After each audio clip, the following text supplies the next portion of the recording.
Amen. Amen.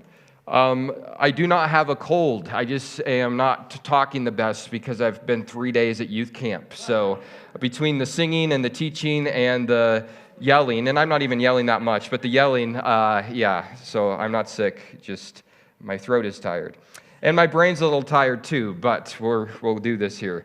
Chapter 22, verse 1. Josiah, he was 8 years old when he became king, and he reigned for 31 years in Jerusalem. His mother's name was Jedidah, the daughter of Adaiah of Bozekath. If you remember last week, we saw kind of two radical examples. Hezekiah, we saw the end of his reign, and he started out really, really well, but then he didn't finish quite as well. And then we had Manasseh, who was probably the most wicked king who ever ruled in the southern kingdom in Judah. And he started out terribly, but he actually ended well. So two kind of extremes there, starting out well, not ending well, starting out bad, but then finishing on a good note. Well, Josiah is Manasseh's grandson, and he has an early start in his reign as king. He's 8 years old. Anyone here 8 years old? Maybe?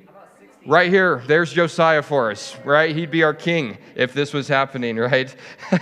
So starting young, and guess how long he reigns for 31 years. That's so long, 31 years. Man, that's old. For 31 years, he reigns in Jerusalem. So from 8 years old for 31 years, so he lives to be 39 years old, he's reigning there in Jerusalem. And it says in verse 2 that he did what was right in the sight of the Lord, and he walked in all the ways of his father David, and he did not turn aside to the right hand or to the left hand. Josiah, he's a godly kid. He starts young, but he does what's right in the sight of the Lord, it says in verse 2. Notice he's not wavering. He's a straight shooter. He's walking with the Lord properly, not wavering to the right hand or to the left. And in 2 Chronicles chapter 34, starting in verse 1, we actually see a little bit more detail about Josiah. 2 Chronicles chapter 34, verses 1 through 3 tells us this, that Josiah was 8 years old when he became king. He reigned for 31 years in Jerusalem. He did what was right in the sight of the Lord, and he walked in the way as his father David. He did not turn aside to the right hand or to the left, for in the 8th year of his reign, while he was still young, he began to seek the God of his father David, and in the 12th year, he began to purge Judah and Jerusalem of the high places, the wooden images, the carved images, and the molten images. Starts at 8 years into his reign. By the age about 16 years old, this young king starts to get serious with his relationship with the Lord, and he begins to seek the God of his fathers. And I love that because that's how old I was when I got saved. I was 16 years old when I started seeking the God of David as well. And he gets serious about his faith and he pushes in. And we're going to see here that Josiah, he does some awesome things as far as standing up for righteousness and getting rid of evil. I think one of the reasons he's able to do that so well is because he started so young with pressing into the Lord. And this is such a good thing for young people to hear. It's like, start young. Paul actually talks about this in the New Testament. He, and I forget where it's found, but he talks about how we've spent enough of our past life in sin. We've spent enough time doing the wrong thing. We need to start doing the right thing. And when you start young, you have less time to do the wrong thing and more time to do the right thing. And Josiah is a great example of this. So he's walking with the Lord. He's pressing in. He's taking his faith seriously. And this is what he does. Verse number 3, back in 2 Kings chapter 22, it says, "Now it came to pass in the 18th year of King Josiah." So he's been king for 18 years. So 8 plus 18, 26 years old. That's a good age, isn't it?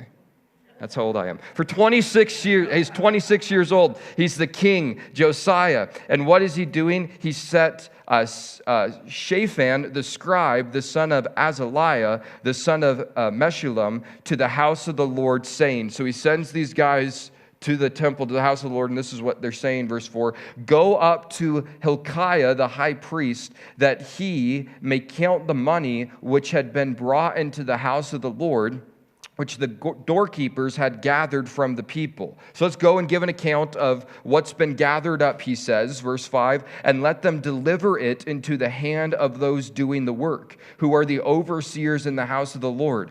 Let them give it to those who are in the house of the Lord, doing the work to repair the damages of the house. How did the temple out of the house of God get damaged? Manasseh. This guy's grandpa, he turned God's house into a pagan palace, and he set up all these idols and did ungodly things in the house of the Lord. Well, now that Josiah is 26 years old, he's purging out all of the evil things that his grandpa had done, and he's starting here with just repairing the physical damages to the temple there in Jerusalem. So he says, we need to get the money together so that we can pay the people to do the work to take care of God's house. Verse 6, he lists the people here, the carpenters and the builders, the masons. And, you got to buy timber and hewn stones and repair the house. So this is what's taking place. Verse 7 says, However, there need be no accounting made with them of the money delivered into their hands, because they deal faithfully. Verse 8, Then Hilkiah the high priest said to Shaphan the scribe, I have found the book of the law in the house of the Lord. And Hilkiah gave the book to Shaphan, and he read it.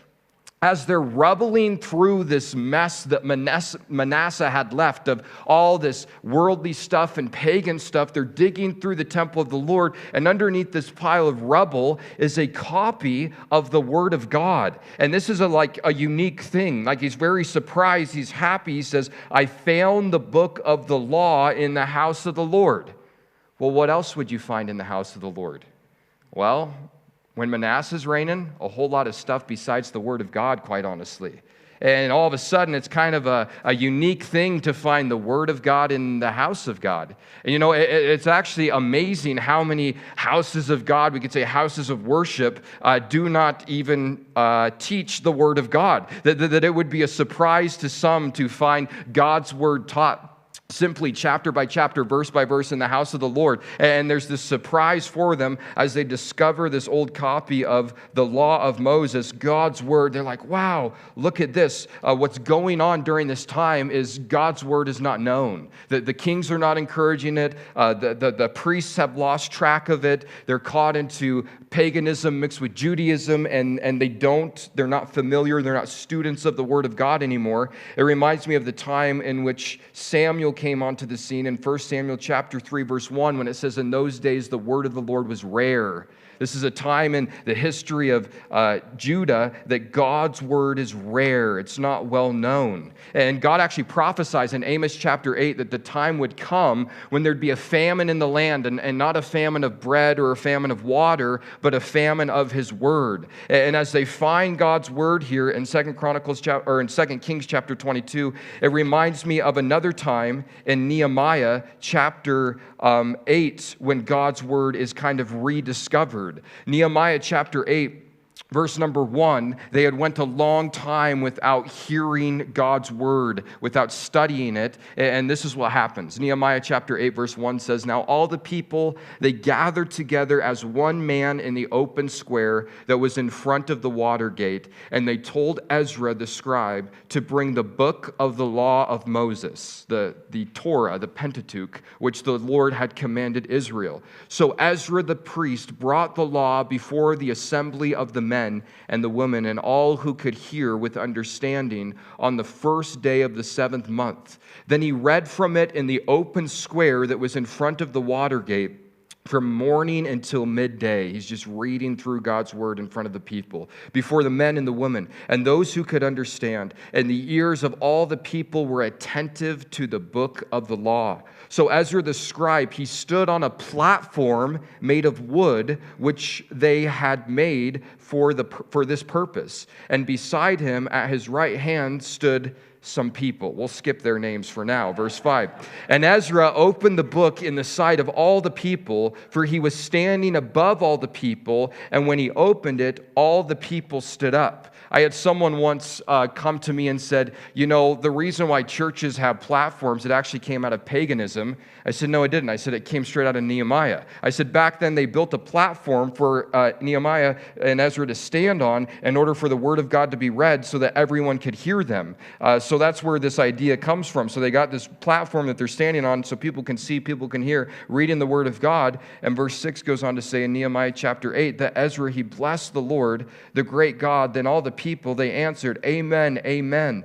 And while lifting up their hands, and they bowed their heads and they worshiped the Lord with their faces to the ground. And Jeshua and Benai and Sherebiah and all these people, verse 8, so they read distinctly. Get what they do. They read distinctly from the book and the law of God, and they gave the sense, and they helped them to understand the reading. Nehemiah 8:8 is what my job is. It's to read distinctly from the Word of God. It's to hopefully help it make sense and to help you understand it. He's teaching chapter by chapter, verse by verse, just like we do here, reading and rambling, right? Making sense of what he's reading. Verse 9. And Nehemiah, who was the governor, Ezra the priest, the scribe, and the Levite, who taught the people, said to all the people, this day is holy to the Lord your God, and do not mourn nor weep, for all the people wept. And when they heard the words of the law, they hear God's word publicly read, and everyone is just crying. They're weeping as God's word is being shared. Verse 10, and he said to them, go your way and eat the fat and drink the sweet and send portions to those of whom nothing is prepared. For this day it's a holy day to our Lord. And do not be don't have sorrow, for the joy of the Lord is your strength. Man, people are rejoicing, they're sobbing, they're so glad to be hearing the word of the word of God simply read in their presence. And this is what's happening back in the time of Josiah as well. No Bible around, no scroll around, except this one that they dig deep and find, and hear this guy who has to uncover all the rubble, all the extra, all the worldly stuff in order to get in to see what God has to say. He discovers the word of the Lord. Do you remember when you discovered the word of the Lord? Do you remember that time in your life when it was like, oh my gosh, and you start reading God's word and you're like, this is insane, this is so neat. And we're going to see a neat thing about God's word tonight.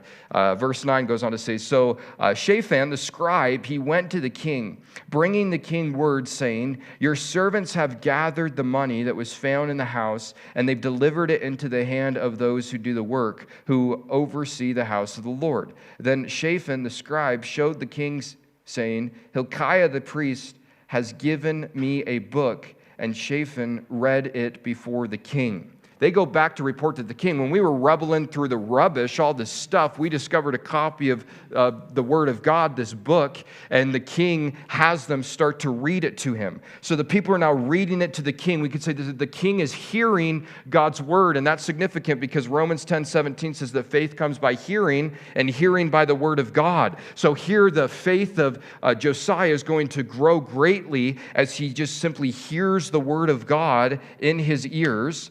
Verse 11, now it happened when the king heard the words of the book of the law, he tore his clothes. As they're just reading to him simply what God's word says, he rips his clothes, a dramatic way to express the emotion that's going on inside of him.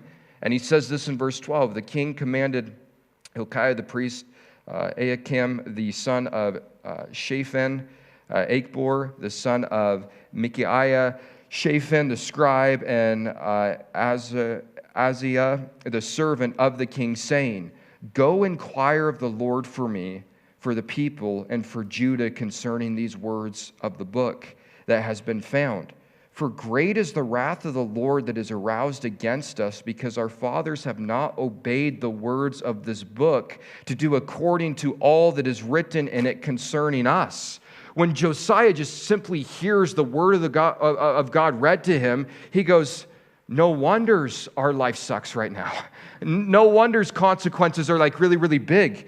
Everything God told us not to do, we've been doing. And he can't believe it. I can't believe us, God's people, have been ignoring what God has told us to do and not to do for so long. I need you to go inquire of someone more about these words that we're reading. We need to dig deeper into what God is saying to us in his word, because now I understand why things are going really, really bad for us, he says, because we've been ignoring God for generations.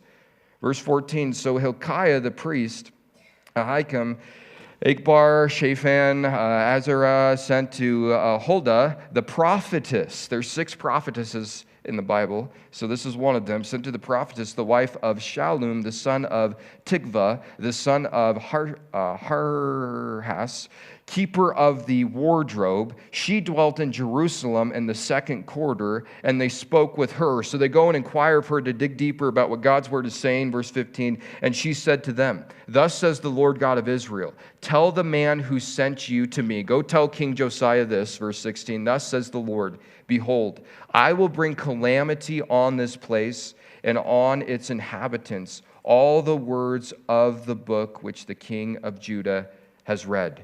What does this mean? They go ask the prophetess. She goes, it means God's judging you, and he's going to judge you. And this book that you've discovered, this word of God, all the judgment that's found in there because you've disobeyed him, it's coming on you. And Jeremiah is one of the prophets who's prophesying during this time. And in Jeremiah chapter 2, verse 13, Jeremiah lets us know that God's people are guilty of 2 big sins, and it's this. He says, for my people have committed 2 evils.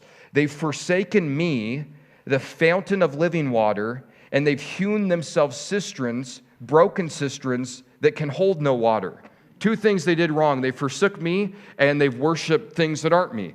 They've made up their own religion. And God goes, those are the 2 things that judgment is coming on Judah for. So verse 17 says, because they've forsaken me, they burned incense to other gods, that they might provoke me to anger with the works of their hands. Therefore my wrath shall be aroused against this place and shall not be quenched. God says judgment's coming. Verse 18, but as for the king of Judah, who sent you to inquire of the Lord in this manner, you shall speak to him, thus says the Lord God of Israel, concerning the words which you have heard. Because your heart was tender, and you humbled yourself before the Lord when you heard what I spoke against this place and against its inhabitants, that they would become a desolation and a curse, and you tore your clothes, and you wept before me. I also have heard you, says the Lord. Surely, therefore, I will gather you to your fathers, and you shall be gathered to your grave in peace, and your eyes shall not see all the calamity which I will bring on this place. So they brought back the words to the king. Judgment's coming, but give this word to Josiah. Because your heart was tender towards me, because you humbled yourself when you heard my word, because you want to do what's right in my sight, you're going to be spared from the judgment that's coming. Notice, they're being judged because of the sin of Manasseh, which is Josiah's grandpa. So this is like, now the 2 generations have passed. We have a good generation, but God's still bringing judgment for the evil generation. He's going to spare Josiah from having to endure it, but his judgment is still coming. But I do believe this. I think his judgment was prolonged. And I think that's the game that we're playing right now as a country, honestly. The question is, how long can we prolong the judgment of God? Because it's coming. Because there's been too much evil that's happened in our land for it to not come. But when righteousness is in, when God's people stand up and get involved and stand for righteousness, it's prolonging a judgment that is inevitably going to happen. Now, what I like about verse 20 is the promise is given to Josiah as, yes, judgment is coming, but notice these words that are used. He says, surely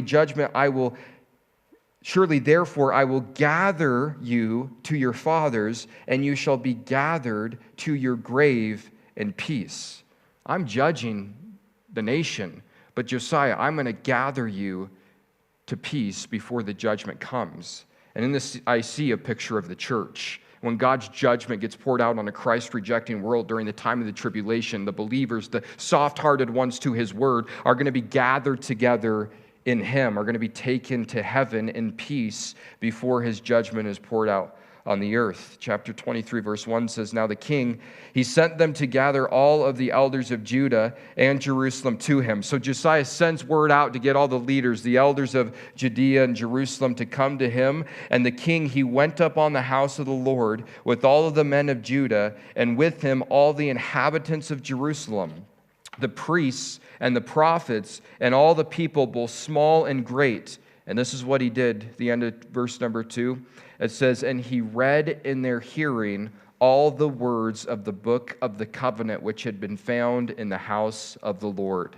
The king gathers everyone together so he can stand up on the temple of God, open up God's word that has newly been rediscovered, and he reads it to all of the people so that they can hear it. And there's power in this, actually. It reminds me of what Paul says in Ephesians chapter 5. The context is husbands and wives, but he talks about how we can wash each other in the water of the word. And here the king of the country is just simply reading God's word over the people, and they're being washed in the water of the word. And this is something that I actually have the kids doing at youth camp. At night, in the boys' cabin anyway, by 10:30, we're supposed to be in bed. We're almost meeting that goal, but we're in bed, and one of the kids gets to read a chapter from Daniel. We're reading through Daniel at nighttime. And, yesterday we had Grayson do it. The day before we had Carson do it. And they're reading, and what they're doing, they don't even know it. I don't want to tell them because they might think it's not cool anymore. But what they're doing is they're washing each other in the water of the word, and they don't even know it. I love it. And there's power in that. They don't even realize what's taking place. But there's power in God's word is simply just read by God's people, for God's people to hear. Verse 3, then the king, he stood by a pillar, and he made a covenant before the land. And this was the covenant that Josiah makes after he reads the word of God. He makes a covenant to follow the Lord and to keep his commandments and his testimonies and his statutes with all his heart, with all his soul, to perform the words of this covenant that were written in the book. And all the people took a stand to the covenant. After he reads, he makes a promise before all the people and before God. He says, look, I'm promising to be a king who does what God wants. I'm promising to keep the testimonies of God, his statutes, to love God, to serve God with all my heart, with all my soul, to perform the words that are found in this book. I'm promising to reign in righteousness, he says. As he says this to the people, they all stand. They applaud him. They nod their head. They agree with him. But as we'll see as the history goes on, although they agree, it's kind of just emotional for them. This is sincere for Josiah. He really wants to follow the Lord, but the people, they're just kind of caught up in the hype, and they're not actually committed to the same covenant that the leader is at this time. So verse 4, here's what he starts to do. The king, he commanded Hilkiah, the high priest, the priests of the second order, and the doorkeepers to bring out of the temple of the Lord all the articles that were made for Baal, for Ashtoreth, for all the hosts of heaven. And he burned them outside Jerusalem in the fields of Kidron, and he carried their ashes to Bethel. The first thing I'm doing to keep this covenant to God, to rule and reign in righteousness, all the evil stuff that's in the temple, we're going to sweep all that out. We're going to burn it up. And he doesn't even burn it in the temple. He burns it in the valley of Kidron. And then he takes the ashes of the corruptible things that were burned, and he carries them 10 miles away to Bethel. It's just this picture of we're getting this stuff as far away from us as we possibly can. We're burning it over here, and when the ashes remain, we're sweeping up all the ashes and we're packing them 10 miles over there, because we do not want to be associated with things that God has called an abomination. Man, what a stand that these people are making under the reign of Josiah. We're getting rid of it. We're cleaning. He's cleaning the temple. He's purifying the temple. Jesus did this twice in his ministry. When he started his 3.5 years of ministry, and at the end of it, he went into his father's house and it was corrupt. They made it a den of thieves. It was all about money and taking advantage of people. So he makes a whip. He flips over tables. He drives people out, and he says, you've made my father's house, which is supposed to be a house of prayer, and you've turned it into a den of thieves. And he cleanses the temple. And Josiah in his time is cleansing the temple from the worldliness that Manasseh allowed to come into the very thing that was supposed to bring honor to God. And you say, Hagen, this doesn't apply to us because there's not temples today. Except Paul says you and I are the temple of the Holy Spirit. And I don't know about you, but sometimes there's stuff in this temple that's not supposed to be there. Sometimes there's stuff of the world that creeps into this life, and we have to be willing to do what Josiah does, and that is whatever it takes to get rid of the evilness and the worldliness that exists in something that's supposed to be to glorify God, and that is our lives. It reminds me of something that happens in the New Testament, actually. And in Acts chapter 19, verses 18 through 20. Paul is doing some interesting ministry at this time, but all these people are coming to faith, and it says in Acts 19:18, it says, "And many who had believed, they came confessing and telling their deeds. And also many of those who had practiced magic, demonic stuff, they brought their books together and they burned them in the sight of all, and they counted up the value of them, and it totaled 50,000 pieces of silver, and the word of the Lord grew mightily and prevailed." A revival's taking place as they get rid of all of the corruption, because now they've come to the Lord and all this other stuff they don't need. But it's valuable. It's not valuable to me because it's actually against what God says. So we're going to burn it up, even if it's worth 50,000 pieces of silver, and we're going to get rid of it in our lives so that we're free to have the Word of God grow in our lives, as it says there in Acts chapter 19, verse 20. That's what Josiah is doing here. Some things are worth burning up. And all this stuff that evil King Manasseh has done, he's got to clean out of the temple. He's got to burn it up. And he's got to get rid of the ashes so that he has no association with it. Back in 2 Kings 23, verse 5 says, "Then he removed the idolatrous priests whom the king of Judah had ordained to burn incense on the high places in the cities of Judah and in the places all around Jerusalem, and those who burned incense to Baal, to the sun, to the moon, to the constellations, and to all the hosts of heaven." Gets rid of the pagan priests, gets rid of those who are into astrology, verse number 6, "And he brought out the wooden images from the house of the Lord to the brook Kidron, outside of Jerusalem, and he burned it at the brook Kidron, and he ground it to ashes and threw its ashes on the graves of the common people." Get how intense. He's not just getting rid of it. He gets rid of it. He burns it. It's metal, so he burns it. Then he has to grind it. And then he takes what's been burned and ground, and then he throws it in the cemetery to say that we're dead to this stuff now. This isn't coming back in our lives. We're done with this pagan stuff that we've been sucked into for too long. Verse 7, "Then he tore down the ritual booths of the perverted persons that were in the house of the Lord, where the woman wove hangings for the wooden images. And he brought all the priests from the cities of Judah and defiled the high places where the priests had burned incense from Geba to Beersheba. Also, he broke down the high places at the gates, which were at the entrance of the gate of Joshua, the governor of the city, which were to the left of the city gates." So he tears down, notice that word actually in verse 8, and he brought all of the priests from the cities of Judah, and he defiled the high places. You know, some things, evil things are worth defiling. So he just takes the evil and he defiles it. He tears it down. He destroys it. He gets it out of the city.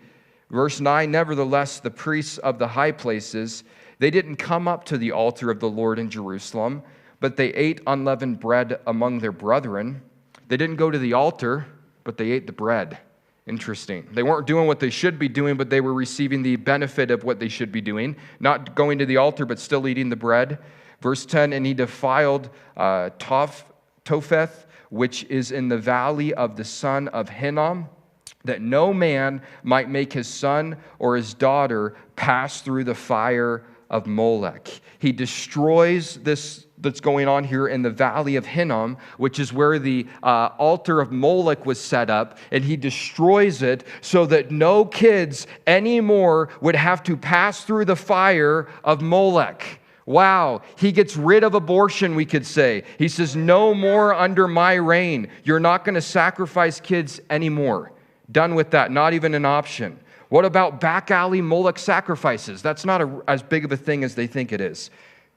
That was a little bit of a joke, but verse 11. "Then he removed the horses, and the kings of Judah had dedicated to the sun and the entrance to the house of the Lord by the chamber of Nathan Melech, and he offered and the officers who was in the court, and he buried the chariots of the sun with fire." So he gets rid of the horses, and notice where they are. He removes the horses that the kings of Judah had dedicated to the sun at the entrance of the house of the Lord. The entrance to the temple became a stable for horses that were dedicated to the sun. It's like, this is how corrupt the temple has become. They have horses living inside of God's house. Verse 14, the altars that were on the roof, the upper chambers of Ahaz, which the king of Judah had made, and the altars which Manasseh had made in the two courts of the house of the Lord, the king broke down and he pulverized there, and he threw their dust into the brook Kidron. Then the king defiled the high places that were east of Jerusalem, which were on the south side of the Mount of Corruption, which the Mount of Olives, which Solomon, king of Israel, had built for Ashtaroth, the abomination of the Sidonians, for Chemoth, the abomination of the Moabites, and for Milcom, the abomination of the people of Ammon. Verse 14, and he broke in pieces the sacred pillars, and he cut down the wood images, and he filled their places with the bones of the men, destroying everything that is evil that he possibly can and completely getting rid of it. Verse 15, moreover, the altar that was at Bethel and the high place which Jeroboam, the son of Nebat, who made Israel sin, had made both that altar and the high place. He broke them down, and he burned the high place, and he crushed it to powder, and he burned the wooden images. The altar in Bethel that Jeroboam sat up way back in 1 Kings chapter 13, now in 2 Kings chapter 23, Josiah comes in, he destroys that. Now that's interesting, because if you remember, back in 1 Kings chapter 13, verses 1 through 3, there was a prophecy given 325 years before Josiah was ever born, and this is what God said. And behold, a man of God went from Judah to Bethel by the word of the Lord, and Jeroboam stood by the altar to burn incense. The very altar that Josiah just destroyed, this is Jeroboam. He's burning incense at the altar in Bethel, and this prophecy was given in verse 2 of 1 Kings chapter 13. It says, then he cried out against the altar by the word of the Lord, and he said, O altar, altar, thus says the Lord, behold, a child, Josiah by name, shall be born to the house of David, and on you he shall sacrifice the priests of the high places who burn incense on you, and men's bones shall be burned on you. And he gave a sign the same day, saying, this is the sign which the Lord has spoken. Surely the altar shall split apart, and the ashes on it shall be poured out. This is insane. Literally 325 years before 2 Kings chapter 23, it was prophesied that a king, a young boy whose name is Josiah,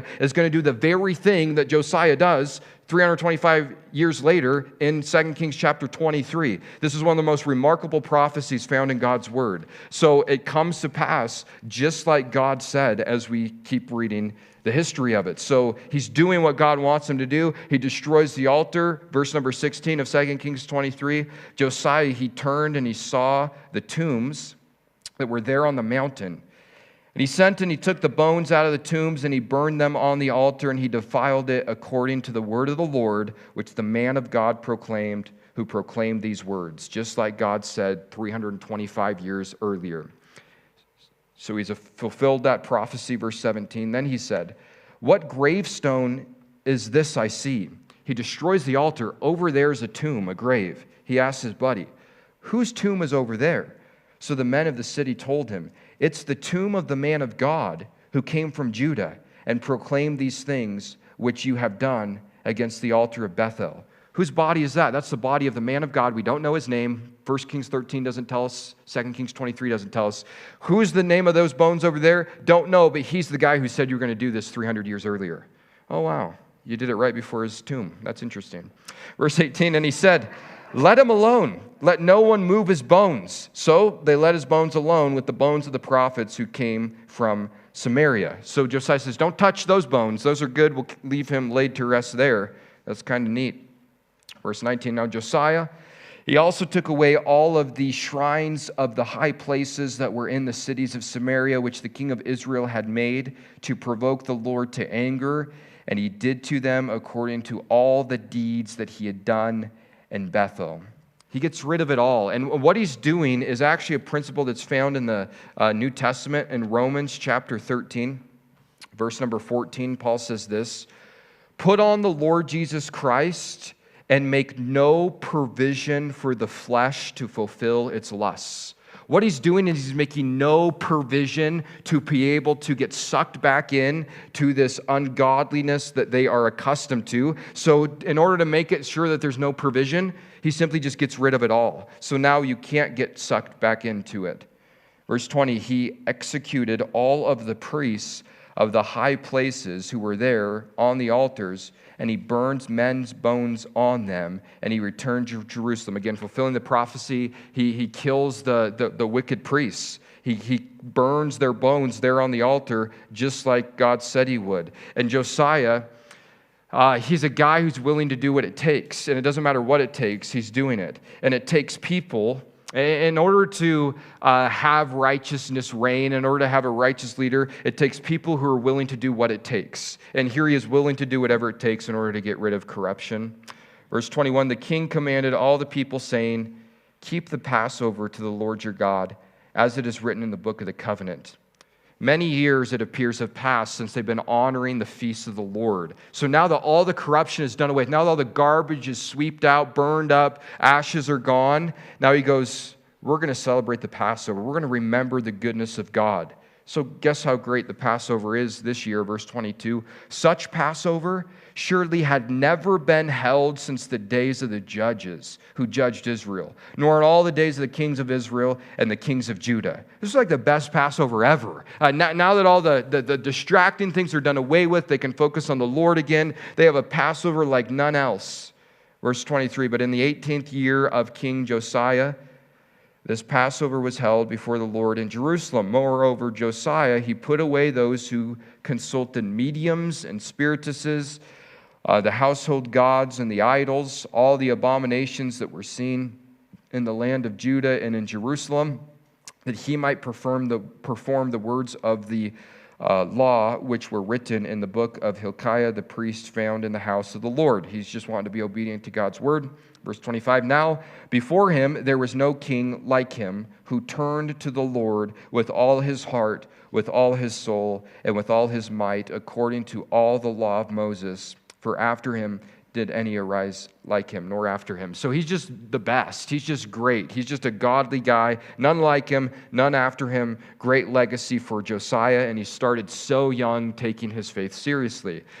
Unfortunately, his son's not nearly as godly. Verse 26 says, nevertheless, even though he was a great king, even though he got rid of all of the evilness, but, verse 26, nevertheless, the Lord did not turn from the fierce of his great wrath, which his anger was aroused against Judah, because of all of the provocations which Manasseh had provoked him. Judgment still has to come for the very evil king, even though he's already died earlier.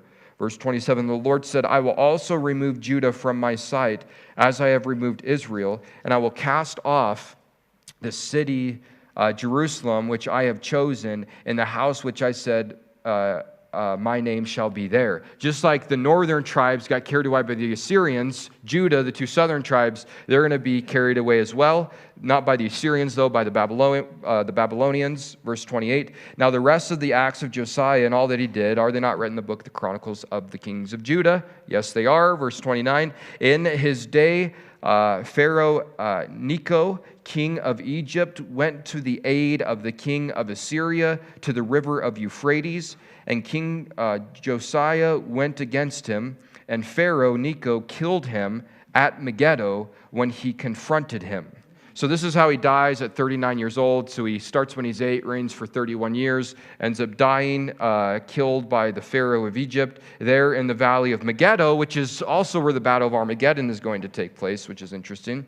Verse 30, then his servants, they moved his body in the chariot from Megiddo, and they brought him to Jerusalem, and they buried him in his own tomb. And the people of the land, they took Jehoaz, the son of Josiah, they anointed him, and they made him king in his father's place. Dad's dead, you're next, come over here, we anoint you as king.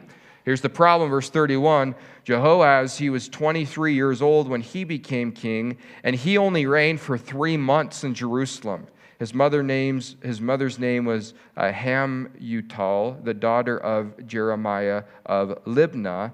And he did evil in the sight of the Lord according to all that his fathers had done. His dad works really, really hard to get rid of evil and corruption, but his son does evil. It's not long evil. It's only 3 months of evil, but it's still 3 months of very intense evil. So verse 33 says, Now Pharaoh Necho, he put him in prison at Riblah in the land of Hamath, and he might not reign in Jerusalem.